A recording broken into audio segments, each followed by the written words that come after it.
ना डैनियल कितने time prayer करता था? 3 टाइम। हालेलुया। डेविड कितने टाइम प्रेयर करता था? 7 टाइम।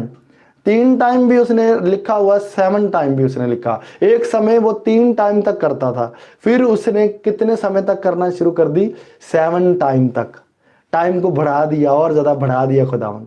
हालेलुया। आपको क्या बात होता है? इसी तरह से बढ़ाओ अपने टाइम को, बढ़ाओ। 1 टाइम कर रहे हो, कुछ नहीं है। 1 घंटा कर रहे हो, कुछ नहीं है।